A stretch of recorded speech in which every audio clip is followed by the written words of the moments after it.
anak perempuannya itu bekerja semua. Nah, anak laki-lakinya tuh kayak usahanya tuh buruh. Selama 21 tahun, keluarga saya itu yang saya rasakan, yang menjadi tulang punggung keluarga itu adalah anak perempuan semua.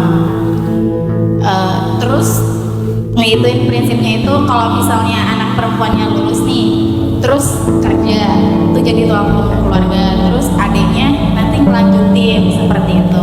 Dan saya nggak ngerasain yang namanya kayak kakak laki-laki saya itu jadi ngebantuin perekonomian keluarga saya, sampai saya yang sekarang jadi tulang punggung keluarga. Yang ingin saya tanyakan Ustadz, bagaimana cara kita ikhlas ngadepin keluarga yang nerapin prinsip seperti itu gitu. Jadi bukan anak laki-laki yang harusnya bertanggung jawab gitu, malah jadi anak perempuannya semua. Laki-laki itu qawwam. Qawwam itu artinya dia yang bertanggung jawab untuk berdirinya sebuah bangunan kayak tiang. Jadi kalau bangunan itu roboh atau bangunan itu terguncang, dia yang harus kuat.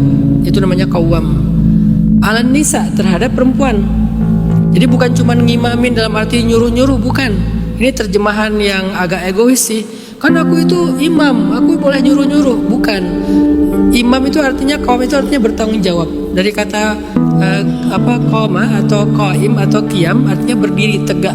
Dia yang harus tegak. Yang lain lemah, dia nggak boleh lemah. Yang lain nyerah, dia nggak boleh nyerah gitu. Itu namanya qawam. Alan nisa, terhadap perempuan. Karena apa? Bima faddalallahu ba'dahum ala ba'd. Karena emang laki-laki itu harusnya emang lebih kuat daripada perempuan secara fisik kan. Dan itu fitrah gitu. Perempuan justru cantik karena dia nggak sekuat laki-laki. Laki-laki gagah karena dia lebih kuat dari perempuan. Masing-masing dengan fitrahnya. Perempuan karena nggak kuat jadi cantik. Laki-laki karena kuat jadi gagah, kan gitu ya. Masing-masing dengan kelebihan fitrahnya. Wabima anfaqu min amwalihim, karena laki-laki itu punya kewajiban memberikan nafkah dari harta mereka. Bukan nafkah, kan kamu udah punya penghasilan sendiri, berarti kan harta kamu, bukan harta dia. Sementara ayatnya min amwalir rijal, min amwalihim, dari hartanya perempuan, laki-laki, bukan dari hartanya perempuan. Nah ini perlu di-share nih Mbak Amel ke kakak, adik, ke keluarga. Dikit pelan-pelan lah, pelan-pelan, nanti lama-lama mereka mulai sadar. Itu yang pertama. Yang kedua, Kak Amel, mengurus keluarga bukan sekedar beban. Mengurus keluarga itu juga sebuah jihad atau ibadah. Jadi kalau ditakdirkan Kak Amel hari ini justru yang banyak mengurus keluarga dengan bahasa tulang punggung keluarga, berarti Allah lagi ngasih Kak Amel taufik atau kesempatan untuk beribadah dan berjihad lebih daripada saudara-saudara yang lain. Ini berlaku bukan hanya untuk Kak Amel ya, tapi berlaku untuk kita semuanya. Kadang-kadang kita kan ngeluh ya, kenapa yang ngurus ibu saya doang gitu.